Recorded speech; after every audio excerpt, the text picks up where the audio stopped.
সম্মানিত এলাকাবাসী, আমি সর্বপ্রথম দুঃখ প্রকাশ করছি যে আমার এখানে উপস্থিতিতে অনেক বিলম্ব হয়েছে।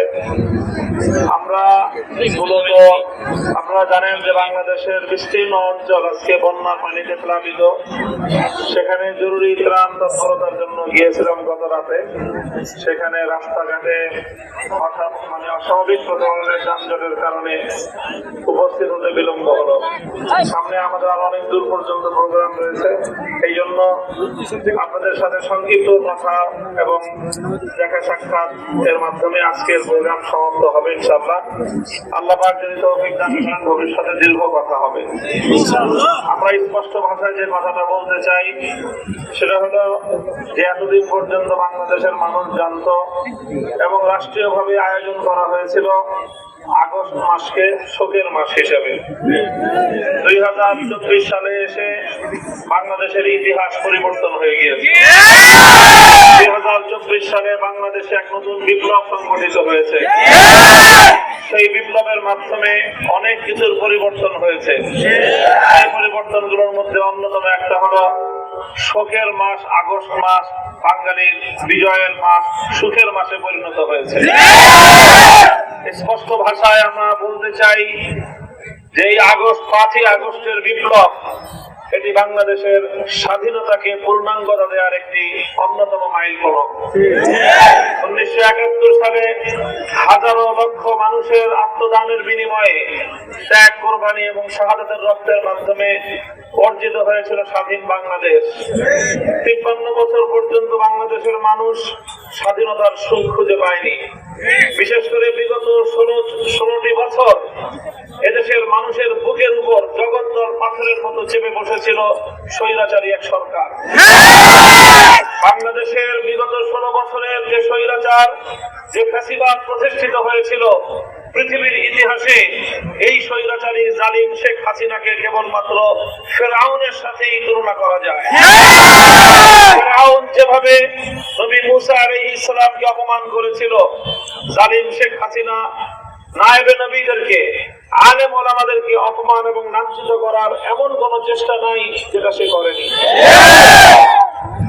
জালিম ফেরাউন যেভাবে নিপীড়িত, নির্যাতিত বনি ইসরায়েলের মানুষদেরকে গণহত্যা করেছিল, আজকের যুগের নব্য ফেরাউন শেখ হাসিনা সরকার বিগত 16টি বছর পর্যন্ত বাংলাদেশের ইতিহাসের ঘৃণ্যতম সকল গণহত্যা চালিয়েছে। 2009 সালে পিলখানায় 57 জন দেশপ্রেমিক সশস্ত্র সেনাবাহিনী কর্মকর্তাকে হত্যা করেছে। 2013 সালে শাপলা চত্বরে 5ই মে হেফাজতে ইসলাম বাংলাদেশের নবী প্রেমিক তৌহিদি জনতা ঘুমন্ত তাহাজ্জুদ গুজারদের উপর নির্বিচারে গুলি চালিয়ে অসংখ্য মানুষকে হত্যা করেছে। 2021 সালে নরঘাতক গুজরাটের কসাই নরেন্দ্র মোদীকে বাংলাদেশে আনতে গিয়ে সে তার দেশের জনগণের বুকের উপর পাখির মতো গুলি চালিয়েছে। সর্বশেষ 2024 সালের জুলাই মাস জুড়ে যেই গণহত্যা পরিচালিত হয়েছে, যুদ্ধ ছাড়া পৃথিবীর কোন একটি দেশে এই ধরনের ঠান্ডা মাথায় খুন করার দৃষ্টান্ত বিরল। এবং দুঃখজনক বিষয় হলো এই হত্যাকাণ্ডগুলো পরিচালনা করার জন্য দেশের জনগণের ট্যাক্স এবং মাথার ঘাম পায়ে ফেলানো পয়সা দিয়ে লালিত পালিত আইন শৃঙ্খলা রক্ষাকারী বাহিনীকে অন্যায়ভাবে ব্যবহার করেছে।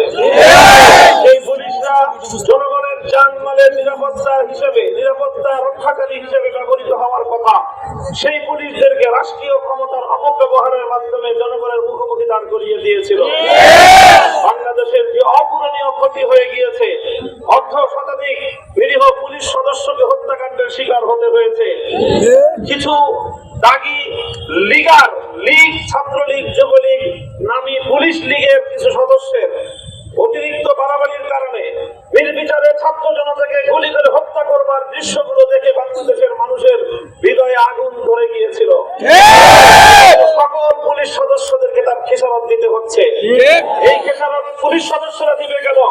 এই খেসারত দিতে হবে শেখ হাসিনাকে, এই খেসারত দিতে হবে ওবায়দুল কাদেরকে, খেসারত দিতে হবে আওয়ামী লীগকে, খেসারত দিতে হবে যুবলীগ, ছাত্রলীগ এবং আমরা পুলিশ ভাইদেরকে বলবো, আপনারা কাজে নামেন। আপনারা দেশের সেবায় নিয়োজিত হন। আর আপনাদের নিরীহ যে সকল নিরপরাধ পুলিশদেরকে হত্যাকাণ্ডের শিকার হতে হয়েছে, তার জন্য শেখ হাসিনা এবং তার দোসরদের বিরুদ্ধে হত্যা মামলা দায়ের করুন। শেখ হাসিনা বাংলাদেশ থেকে পালিয়ে গেছে। বাংলাদেশ থেকে পালানোর জন্য বাংলাদেশ 1 ইঞ্চি মাটি শেখ হাসিনাকে ব্যবহার করার সুযোগ দেয়নি। আকাশে উড়াল দিয়ে দিল্লিতে নরেন্দ্র মোদীর কোলে গিয়ে পড়েছে। আশ্রয় গ্রহণ করে এখন সেখান থেকে বাংলাদেশের স্বাধীনতার বিরুদ্ধে ষড়যন্ত্র করছে। স্পষ্ট ভাষায় বলতে চাই, ভারত সরকার কতদিন শেখ হাসিনাকে রাখতে পারবে সেটা আন্তর্জাতিক আইন আদালতের ব্যাপার, সেটা আমরা কিছু বলবো না। কিন্তু দিল্লিতে বসে বাংলাদেশের স্বাধীনতার বিরুদ্ধে চক্রান্ত করলে 18 কোটি মানুষ রুখে দাঁড়াবে। শেখ হাসিনার পতনের বিরুদ্ধে প্রতিশোধ গ্রহণ করতে গিয়ে ভারত আজকে তার সমস্ত বাংলাদেশের অভিন্ন নদীগুলোর বাঁধ খুলে দিয়ে বাংলাদেশের বিস্তীর্ণ অঞ্চলকে প্লাবিত করে দিয়েছে। ওরা মনে করেছিল বন্যার পানি দিয়ে ভাসিয়ে দিয়ে বাংলাদেশের মানুষকে ওরা দাবিয়ে রাখবে। আজ প্রমাণ হয়ে গিয়েছে জাতি ধর্ম বর্ণ নির্বিশেষে গোটা বাংলাদেশ আজকে বানভাসী মানুষের পাশে দাঁড়িয়েছে। বাংলাদেশ আজকে ঐক্যবদ্ধ, ফ্যাসিবাদের বিরুদ্ধে ঐক্যবদ্ধ, বাংলাদেশের স্বাধীনতার ষড়যন্ত্রের বিরুদ্ধে, স্বাধীনতা বিরোধী ষড়যন্ত্রের বিরুদ্ধে ঐক্যবদ্ধ থাকছে। বৈষম্য বিরোধী আন্দোলনের মাধ্যমে যে বিপ্লব সংগঠিত হয়েছে, এই বিপ্লব চূড়ান্ত রূপ ধারণ করবে যদি আমরা একটি ইনসাফপূর্ণ সমাজ করতে পারি। আমি বলতে চাই, ইনসাফপূর্ণ সমাজ, ন্যায় ইনসাফ ভিত্তিক পরিপূর্ণ সমাজ যদি কায়েম করতে চাও, আল্লাহ প্রদত্ত খেলাফত রাষ্ট্র ব্যবস্থা ছাড়া বিকল্প কোনো পথ নাই। তাই আসুন আগামী দিনে খেলাফত প্রতিষ্ঠার লক্ষ্যে আমরা সকলে ঐক্যবদ্ধ হব। বাংলাদেশ খেলাফত মজলিসের পতাকা ধরে আপনারা শামিল হবেন। যুবকরা বাংলাদেশ খেলাফত যুব মজলিসের তোমরা শরীক হবে। ছাত্ররা ছাত্র মজলিসের সঙ্গে শরীক হও। ইনশাআল্লাহ আগামীর বিপ্লব হবে ইসলামের বিপ্লব। সে কালেমার পতাকা উড়বে, ঝান্ডা উড়বে। আল্লাহ খেলাফতে ইলাহিয়া কায়েমের মাধ্যমেই পরিপূর্ণ ইনসাফ এবং ন্যায় ভিত্তিক সমাজ আমরা কায়েম করব। সেদিনই পূর্ণাঙ্গ বৈষম্যহীন সমাজ জাতি এবং দেশ উপহার পাবে।